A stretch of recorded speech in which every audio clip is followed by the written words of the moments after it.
어, 오늘 이 본문은 이제 안디옥 교회의 분쟁의 문제를 예루살렘 교회에서 회의 안건으로 다루고 이제 그 결과를 바울과 바나바 그리고 유다와 실라 편에 안디옥 교회로 편지를 보내는 장면을 기록을 하고 있습니다.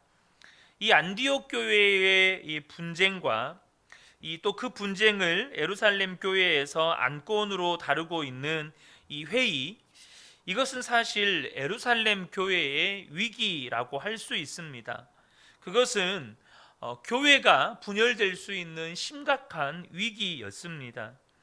이 안디옥 교회에서 일어났던 다툼과 변론이 굉장히 심각한 갈등이었다는 것 지난번에 나누었었죠. 그래서 이 7절에 우리가 많은 변론이라는 이 표현 속에 정말로 단순한 언쟁이 아니라 이건 뭐 쿠데타 혹은 뭐 반역 이런 의미의 단어가 쓰여질 정도로 굉장히 심각한 분쟁이 안디옥 교회에 있었고, 이제 그 안건을 예루살렘 교회에서 다루는데 예루살렘 교회에서도 심각한 다툼과 변론이 있었습니다. 그래서 본문에서도 이 예루살렘 교회가 많은 변론이 있었다라고 이 사도행전 15장 7절에서 기록을 하고 있죠. 굉장히 많은 변론들이 오고 갔어요. 그러면서 뭐 그 안에 자세한 내용들은 기록되어 있지 않지만 화도 냈다가 소리도 질렀다가 막 고성이 오가는 이런 상황들이 펼쳐졌겠죠. 여러분, 이와 같은 교회의 위기는 극심한 다양성에서 기인합니다. 사도행전은 이 오순절 성령 강림 사건으로 성령 충만한 베드로가 이 전한 복음 때문에 예수님을 믿게 된 제자들이 한 번에 3,000명, 5,000명 이렇게 제자가 되었다는 사실을 기록하고 있습니다. 이 3,000명, 5,000명이라고 하는 이 갑자기 하루아침에 그렇게 수천 명의 제자들이 교회로 이렇게 더해졌는데, 그 인원들 가운데 상당수는 이제 예루살렘과 이 이스라엘 땅에 거주하는 유대인들이 대부분이었을 것입니다. 하지만 또 상당수는 지금 이 유대인들의 명절을 지키기 위해서 예루살렘으로 올라와 있는 디아스포라 유대인들, 그리고 또 그곳에 거주하는 또 많은 이방인들도 그곳에 포함되어 있다는 것입니다. 그러니까 이 디아스포라 유대인들은 과거에 이 주변의 나라들로 흩어져 있기 때문에 비록 유대인들의 전통은 다른 지역에 살더라도 다른 나라에 살더라도 끊임없이 그들에게 성경을 가르치는 이 유대의 전통이 있지 않습니까? 그렇지만 그들이 살아가는 삶의 환경은 이방인 사회입니다. 이방인 민족 속에서 살아가는 유대인들이에요. 비록 유대인의 전통과 신앙은 지켜가고 있지만 또 그들의 전통 안에 스며들어와 있는 이방 민족의 문화와 가치관과 또 역사와 전통들이 그 안에 들어와 있다는 것이죠. 또 이 예루살렘에 거주하고 있는 또 이방인들, 그러니까 지금 이 예루살렘 교회를 구성하고 있는 구성원들은 정말로 다양한 성장 배경과 또 전통과 역사, 그 배경 속에서 다양한 가치관과 신념을 가진 사람들이 모여 있는 곳이라는 겁니다. 여러분, 현대교회도 마찬가지죠. 정말 이런 다양한 사람들이 모여 있는 곳이 또한 현대교회 아니겠습니까? 그래서 현대교회 역시도 이런 다양성의 위기를 직면을 하고 있는 것이죠. 교회를 이루고 있는 성도들을 살펴보면 그 숫자만큼이나 다양한 신앙의 배경, 신념, 가치관, 또 그로 인한 어떤 다양한 유형의 생각과 행동들을 보이는 성도들이 넘쳐납니다. 실제로 교회에서 여러 성도님들과 모여서 사역을 해보면 정말 다양한 갈등의 상황을 겪게 돼요. 예를 들어서 교회에 어떤 행사가 있어서 음식을 만들기로 했을 때 그 메뉴를 정하는 것에서부터 조리 방법, 또 담당자를 선정하는 것, 음식을 분배하는 방법들, 그 하나하나 결정하는 것 안에서 여러분 정말로 많은 의견의 충돌들, 갈등이 있습니다. 여러분 그렇지 않습니까? 그러다 보니까 그런 일들로 인해서 누군가는 시험 들고 또 누군가는 사역을 내려놓고 누군가는 심지어 교회를 옮기고. 그런데 여러분, 저와 여러분이 한번 유심히 살펴보면 교회 안에서 일어나는 이러한 갈등의 대부분은 진리의 문제는 아닙니다. 진리의 문제는 아니에요. 저 A라는 분이 예수님이 십자가에서 못 박혀 안 죽었다 이렇게 말해가지고 그것 때문에 싸우는 거 아닙니다. 생각의 차이, 혹은 어떤 말과 행동의 차이, 혹은 어떤 반응력의 차이, 이런 다름의 문제라는 것이죠. 그러나 우리가 기억해야 될 것은 뭐냐면 성도들의 다양성이 갈등과 분쟁의 위기를 일으키는 위험 요소이기는 하지만 그러한 다양성이 이 갈등과 분쟁의 위기를 초래한 것은 아니라는 사실이에요. 분명히 위험 요소이긴 해요. 하지만 그 다양성 때문에 이런 분쟁과 갈등이 일어나는 게 아니라는 사실입니다. 그럼 무엇 때문에 교회 안에서 서로 다른 가치관과 혹은 서로 다른 신념과 서로 다른 어떤 반응력들, 이것 때문에 갈등이 일어나는 게 아니고 정말로 근본적으로 교회 안에서 갈등이 일어나는 이유는 주님께서 우리에게 주신 명령을 망각하기 때문입니다. 주님은 우리에게 어떤 음식을 만들어야 하는지, 어떤 방법으로 조리해야 하는지, 누구를 담당자로 세워야 하는지, 음식은 어떻게 분배해야 되는지, 이런 부분들에 대해서는 성경에 기록해 놓지 않으셨습니다.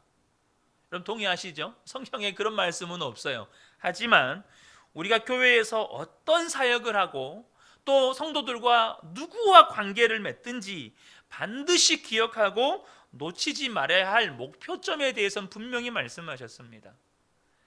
요한복음 13장 34절인데요. 새 계명을 너희에게 주노니 서로 사랑하라.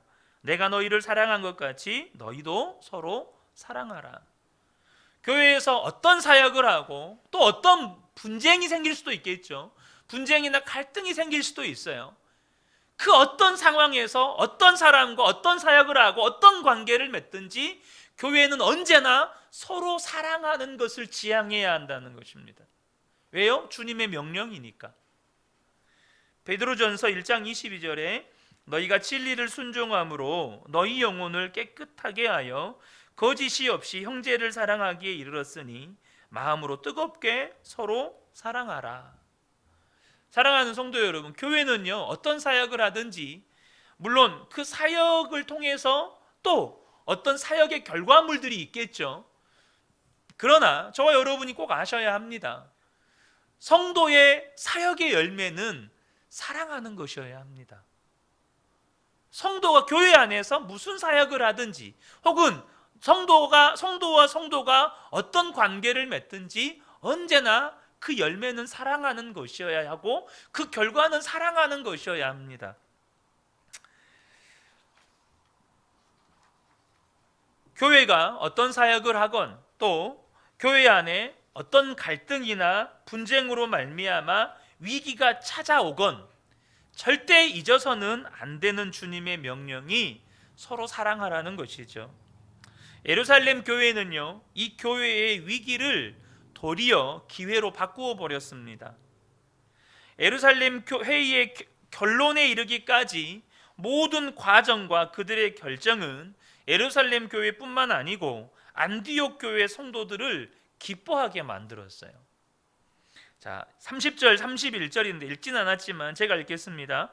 그들이 작별하고 안디옥에 내려가 무리를 모은 후에 편지를 전하니 읽고 그 위로한 말을 기뻐하더라. 그러니까 예루살렘 교회가 결정한 내용을 편지로 안디옥 교회에 전달해 주었더니 안디옥 교회 성도들 안에 기쁨이 넘쳤어요. 여러분 이 전의 상황은 어떻습니까? 지금 교회가 쪼개지네 만에 사도 바울을 쫓아내네 만에 지금 그렇게 교회가 심각하게 싸우던 상황이었습니다. 그런데 예루살렘 교회의 결정이 안디옥 교회에 전달이 되니까 안디옥 교회 안에 기쁨이 충만해진 거예요. 여러분, 교회마다 위기를 겪을 때가 있습니다. 그런데 어떤 교회는 그 위기 때문에 교회가 분열되고 성도가 시험 들고 심지어 수많은 성도들이 신앙을 잃게 되는 정말로 어처구니 없는 안타까운 상황이 발생을 합니다. 그러나 어떤 교회는 위기를 기회로 바꾸는 교회가 있습니다. 예루살렘 교회는 이 분쟁과 갈등으로 말미암아서 교회가 분열될 위기를 맞이했는데 오히려 그것으로 말미암아 그들은 그것을 기회 삼아서 더욱더 사랑하고 하나됨의 역사를 경험했습니다. 어떻게 위기를 기회로 바꿀 수 있었을까요? 오늘 설교의 제목이 위기를 기회로 바꾸는 교회입니다. 어떻게 예루살렘 교회가 그런 교회가 분열될 위기를 오히려 사랑으로 하나 되고 연합하는 기회로 바꿔버렸느냐는 거죠. 오늘 세 가지 부분에 대해서 함께 나누겠습니다. 우리 그은혜교회 역시도 여러분 성도와 성도 사이에 갈등이 있을 수 있죠. 교회가 심각하게 분쟁을 하면서 또 갈등할 수도 있습니다. 그러나 저는 우리 그은혜교회 역시 예루살렘 교회와 마찬가지로 위기를 기회로 바꾸는 교회가 되어가기를 소원합니다. 우리 교회가 어떻게, 여러분 앞으로 우리 교회가 어떤 위기도 없을 거라는 기대를 하지 마세요. 반드시 인생의 고난이 온 것처럼 교회에도 고난이 와요. 교회도 고난이 와요. 교회도 생명이니까. 우리 한 사람 한 사람, 성도 한 사람 한 사람에게 여러분 인생의 고난이 오고 위기가 오는 것처럼 주님의 몸된 교회도 생명이기 때문에 교회의 위기가 옵니다. 하나님이 허락하셔요. 그런데 어떤 교회는 그 위기를 기회로 바꾸어 버려요. 어떻게 해요? 세 가지를 나눌 건데요. 첫 번째는 뭐냐면 판단하고 정죄하고 싶은 충동과 본능에 저항하라는 것입니다. 한국이 세계에서 자랑하는 것 가운데 하나가 뭐냐면 반만년의 역사와 단일 민족이라는 것입니다. 물론 한 나라의 오랜 역사와 전통은 큰 힘이 됩니다. 분명히 그런 영역들이 있어요. 그러나 반만년 동안 단일 민족으로 살아왔기 때문에 다른 민족에 대한 포용력이 부족한 것 또한 사실입니다. 물론 지금은 전 세계가 세계화가 되어 가고 있기 때문에 그것 역시 많이 희석되어져 가고 있는 과정처럼 보이지만 실상 깊이 들어가 보면 한국 민족들이 가지고 있는 단점 가운데 하나가 다름에 대한 수용력이 부족하다는 것입니다. 다름에 대한 수용력이 부족하다는 거예요. 이것이 교회 생활, 신앙 생활 가운데 고스란히 드러나는 때가 많습니다. 나와 다름을 이해하고 수용하지 못하기 때문에 서로에게서 나타나는 나와 다른 모습을 판단하고 정죄하는 것이죠. 그러나 여러분, 나와 다름에 대해서 판단하고 정죄하는 것이 육신을 따르는 일이라는 것 아십니까? 그것은 우리의 본성이고 우리의 육신의 본능입니다.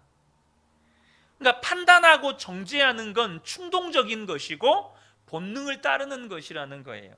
그런데 사도 바울은 이 육신을 따르는 것에 대해서 이렇게 말씀하십니다. 로마서 8장 6절에서 8절인데요.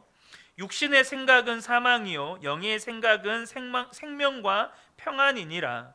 육신의 생각은 하나님과 원수가 되나니 이는 하나님의 법에 굴복하지 아니할 뿐 아니라 할 수도 없음이라. 육신에 있는 자들은 하나님을 기쁘시게 할 수 없느니라. 여러분, 이 나와 다름에 대해서 수용하지 못하고 나와 다름에 대해서 육신적으로, 그러니까 충동적으로 판단하고 정죄하는 것이 육신을 따르는 일인데 이것이 하나님과 원수가 되고 하나님을 기쁘시게 하지 못한다는 거예요.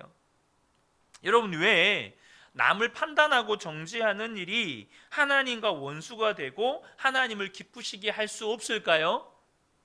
가장 근본적인 이유는 판단하고 정죄하는 일은 심판자 되시는 하나님의 일인데 내가 누군가를 판단하고 정죄한다는 것은 하나님의 고유 권한인 이 심판자의 권한을 내가 빼앗는 일이 되기 때문에 그렇다는 것입니다. 여러분, 판단하는 것, 정죄하는 것은 오직 하나님만의 고유 권한이세요. 그런데 내가 판단하고 있다, 누군가를 정죄하고 있다라고 하는 것은 내가 지금 하나님 자리를 침탈해서 내가 그 자리에서 하나님 역할을 하고 있다는 것이죠. 그래서 그것이 하나님과 원수가 되는 것입니다. 그것이 하나님을 분노케 하는 일인 거예요. 나아가서 이 판단하고 정죄하는 일이 주님의 몸된 교회를 분열시키는 일이기 때문입니다. 여러분, 하나님은 교회를 존귀하게 여기십니다. 왜요? 예수님의 핏값으로 세우신 교회이기 때문에. 그래서 하나님의 교회를 분열시키는 행동들, 그러니까 여러분 구약부터 신약에 이르기까지 교회를 허물어뜨리는 죄에 대해서 하나님께서 굉장히 엄하게 다스리셨습니다. 대표적으로 여러분 아말렉 민족이 여러분 이스라엘 백성들이 출애굽을 하고 광야에 들어서자마자 처음으로 공격한 민족이 아말렉 민족이거든요. 그 아말렉 민족을 향해서 하나님께서 뭐라고 선언하시냐면 내가 아말렉과 대대로 싸우겠다라고 선언하시고, 여러분 잘 아시는 것처럼 사울 왕에게는 아말렉을 진멸하라고 명령하셨습니다. 왜 아나니아와 삽비라의 생명을 거두어 가셨을까요? 이 출애굽했을 때 공격한 아말렉 민족을 진멸하는 것과 또 여러분 초대교회의 아나니아와 삽비라의 생명을 거두어 가시는 것에는 굉장히 큰 유사점이 있습니다. 그게 뭐냐면 교회가 이제 막 탄생했을 때라는 시점에 있었다는 겁니다. 여러분, 이스라엘 백성이 홍해를 건넌 건 영적으로 세례를 의미합니다. 그들이 이제 거듭났어요. 하나님의 백성으로 이제 첫 걸음을 내딛어요. 하나님의 구원의 역사를 이제 막 경험하고 이제 신앙의 첫 걸음, 광야 훈련의 첫 걸음을 내딛는 그 시점에 아말렉 민족이 쳐들어옵니다. 예수 그리스도께서 십자가에서 죽으시고 약속대로 성령이 오셔서 교회가 시작됩니다. 교회가 시작되는 첫 걸음에 아나니아와 삽비라가 하나님 앞에 거짓으로 예물을 드립니다. 여러분, 하나님은 그렇게 교회를 분열시키고 교회를 무너뜨리는 것에 대해서 굉장히 분노하시고 엄하게 징계하신다는 거죠. 그래서 여러분, 주님은 판단하는 자에 대해서 이렇게 말씀하십니다. 누가복음 6장 37절과 38절인데요. 비판하지 말라. 그리하면 너희가 비판을 받지 않을 것이요. 정죄하지 말라. 그리하면 너희가 정죄를 받지 않을 것이요. 용서하라. 그리하면 너희가 용서를 받을 것이요. 주라. 그리하면 너희에게 줄 것이니 곧 후히 되어 누르고 흔들어 넘치도록 하여 너희에게 안겨주리라. 너희가 헤아리는 그 헤아림으로 너희도 헤아림을 도로 받을 것이니라. 제가 언젠가 새벽에 한번 이 말씀을 드린 적이 있습니다. 우리는 이 38절만 딱 떼어가지고 주라 그리하면 너희에게 줄 것이니 곧 후히 되어 누르고 흔들어 넘치도록 하여 너희에게 안겨주리라. 이 구절만 떼어서 하나님께서 누군가에게 베푸는 것에 대해서 우리에게 정말로 갑절의 복으로 주시는 그런 축복의 말씀으로만 생각을 합니다. 여러분, 틀린 거 아닙니다. 그럼에도 불구하고 그것은 반만 본 거예요. 반만. 이 성경이 우리에게 정말로 말씀하시고자 하는 의도의 100%를 보지 않은 겁니다. 여러분, 하나님께서는 후히 되어 누르고 흔들어 넘치도록 주실 때 여러분 비판과 정죄에 대해서도 후히 되어 누르고 흔들어 넘치도록 주시는 분이십니다. 그러니까 이것은요, 우리가 비판과 정죄하는 사람에게는 엄청나게 무서운 말씀입니다. 그러나 용서하고 사랑하는 사람에게는 엄청난 축복의 말씀인 겁니다. 저는 우리 그은혜교회 모든 성도님들에게 이 약속의 말씀이 정말로 놀라운 축복의 말씀으로 임하시기를 축복합니다. 우리가 용서할 때, 사랑할 때 하나님은 그 용서와 사랑을 후히되어 누르고 넘치도록 부어주신다는 것이죠. 성경은 다른 사람을 판단하고 정죄함에 함정이 또한 있다고 말씀하십니다. 그게 뭐냐면 로마서 2장 1절의 말씀입니다. 그러므로 남을 판단하는 사람아, 누구를 막론하고 네가 핑계하지 못할 것은 남을 판단하는 것으로 내가 너를 정죄함이니 판단하는 내가 같은 일을 행함이니라. 여러분, 이게 무슨 말씀일까요? 내가 누군가를 판단하고 있다는 것은 무엇을 의미하냐면 내가 판단하고 정죄하는 그 일을 나도 똑같이 행하고 있다는 것입니다. 그래서 누군가를 향하여서 판단과 정죄가 심하면 심할수록 그 사람의 연약함을 들추어내어서 나에게 있는 동일한 그 연약함을 감추려는 악함이 있다는 거예요. 여러분, 이게 얼마나 무서운가요? 세상에서 흔히 사용하는 방법이죠.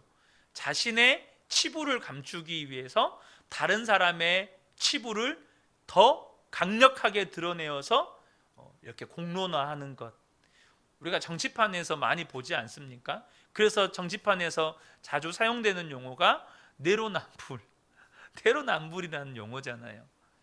사랑하는 성도 여러분, 이게 판단과 정죄의 함정입니다. 우리가 스스로 그걸 몰라요. 스스로 모릅니다. 나는 내가 의로운 줄 알아요.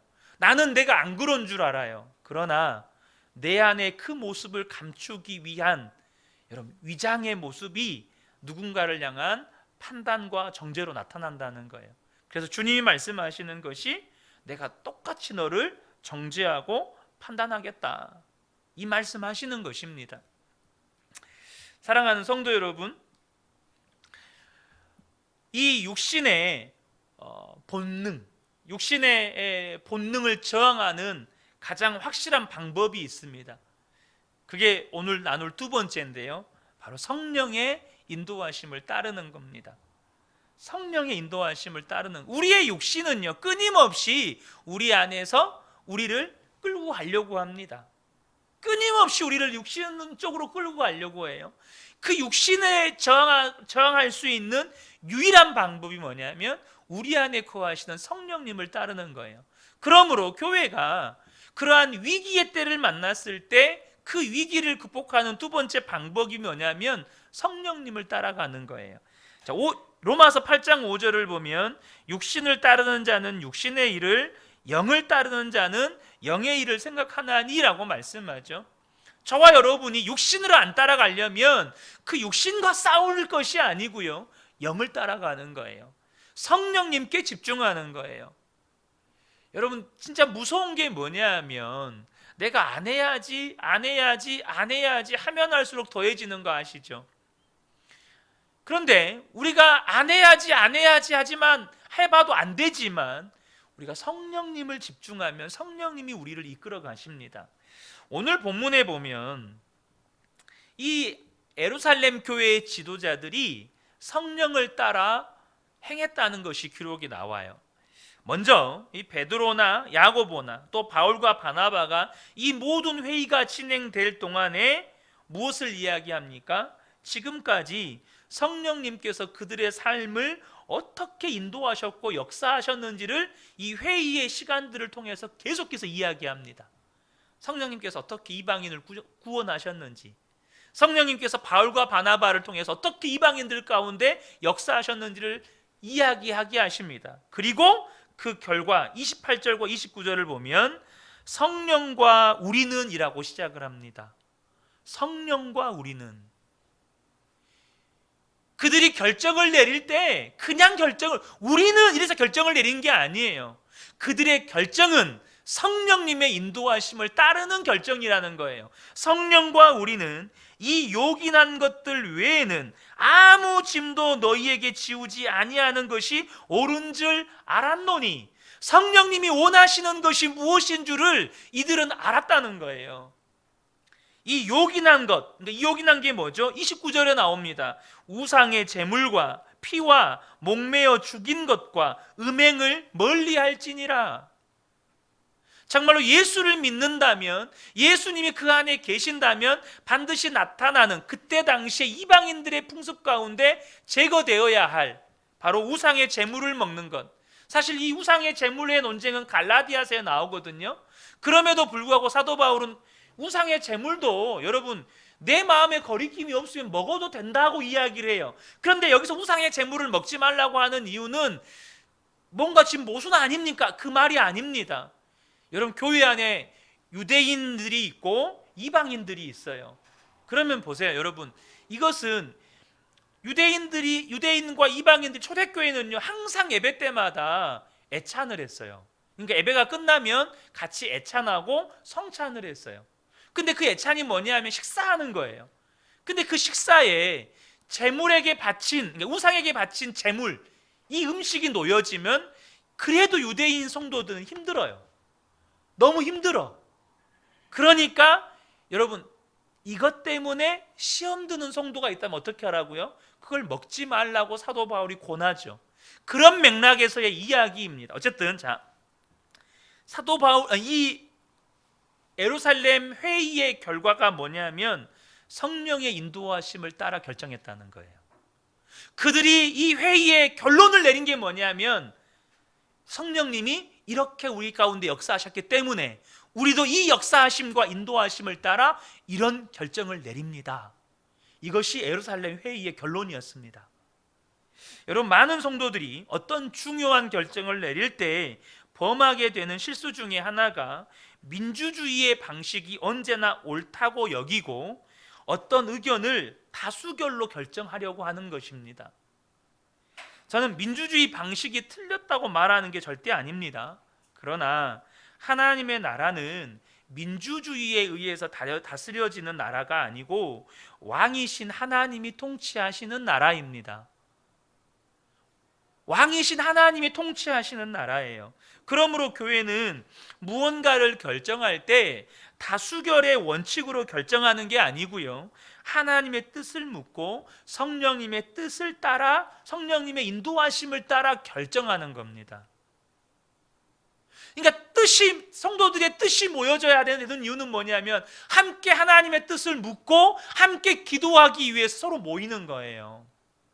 자, 여러분, 우리가 다수결의 함정을 아셔야 합니다. 그것은 뭐냐면 다수결이 하나님의 뜻을 대적할 수도 있다는 거예요.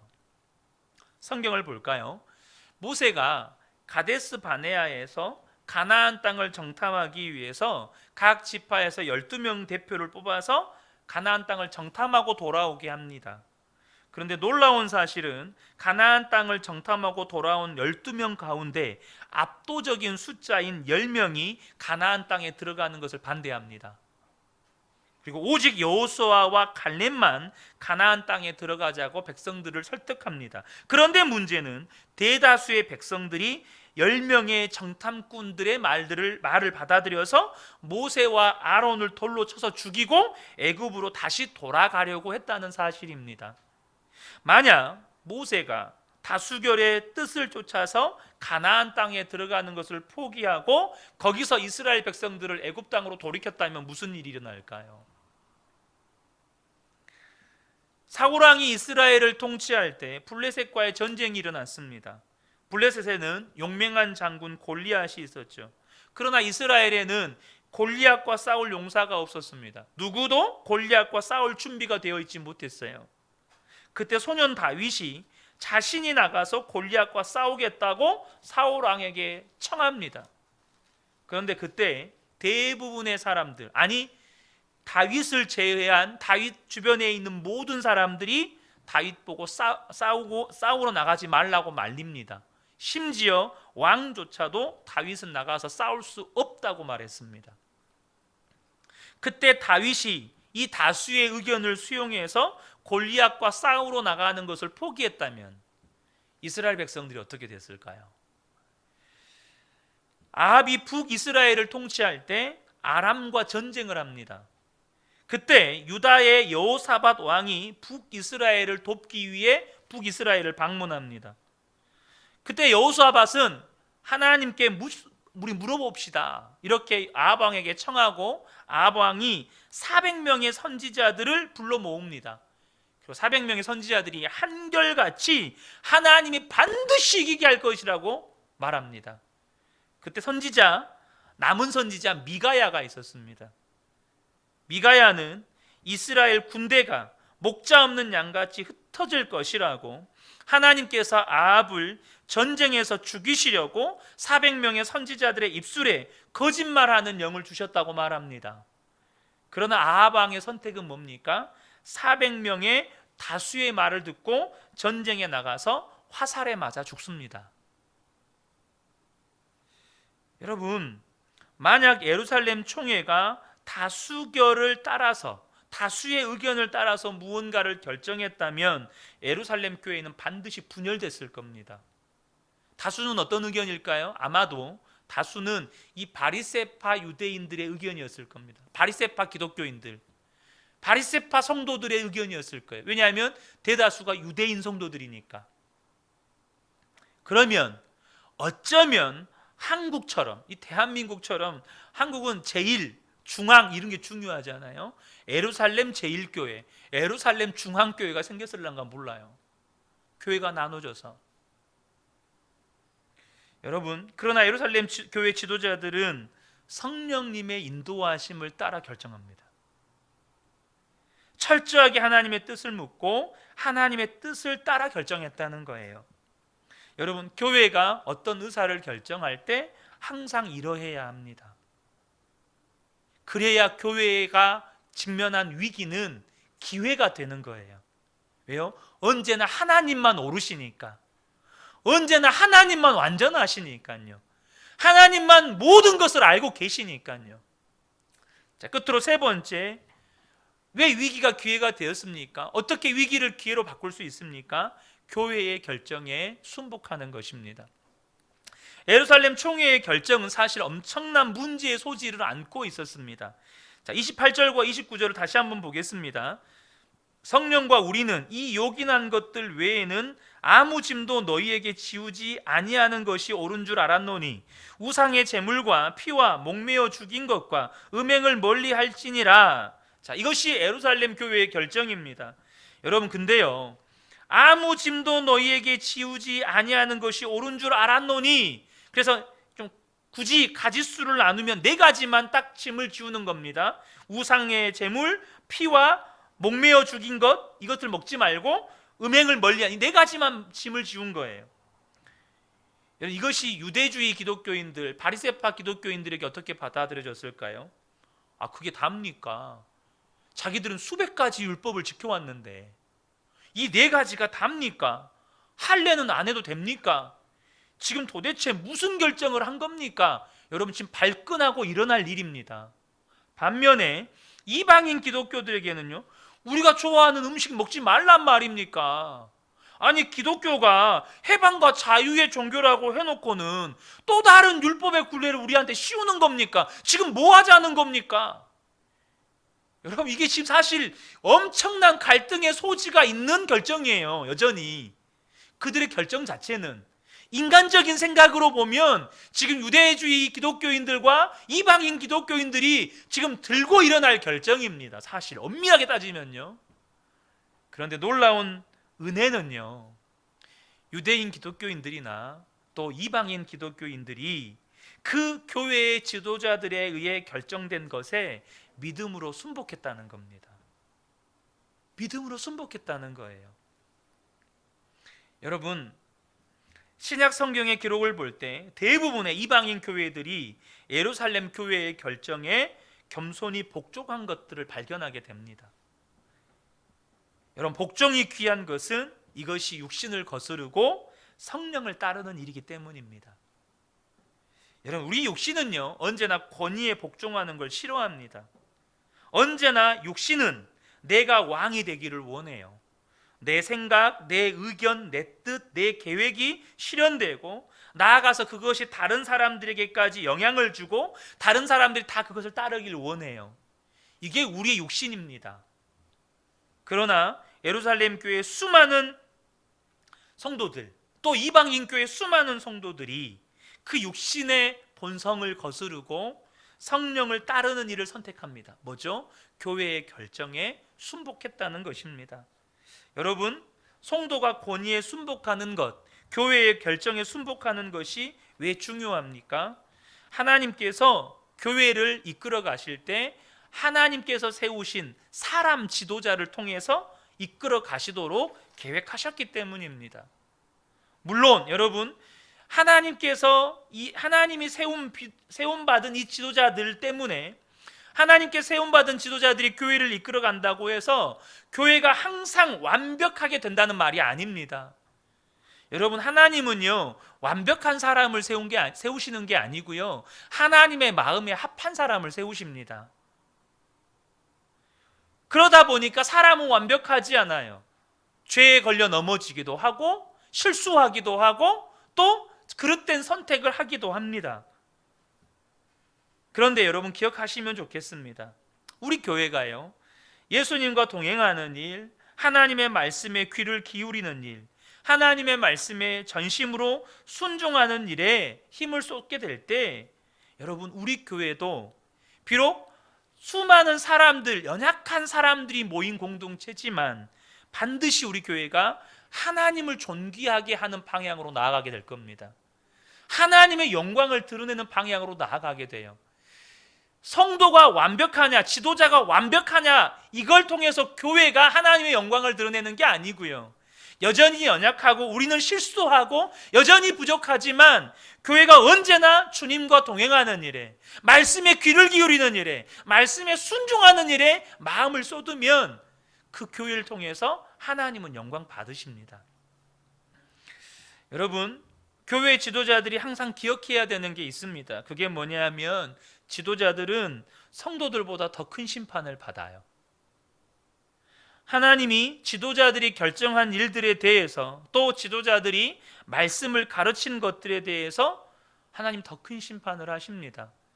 야고보서 3장 1절을 보면, 형제들아 너희는 선생된 우리가 더 큰 심판을 받을 줄 알고 선생이 많이 되지 말라. 저 이 말씀 들을 때마다 두렵습니다. 주님, 언제든지 말씀하세요. 저 목사의 직위 내려놓겠습니다. 늘 이 마음이 제 안에 있어요. 근데요, 언젠가 제가 말씀하면서 나눈 적이 있습니다. 하나님께서 목사들에게는 말씀을 말씀대로 증거했는지에 대해서 심판하십니다. 그럼 성도님들에 대해서는요, 말씀을 듣고 말씀대로 순종했는지에 대해서 또한 심판하십니다.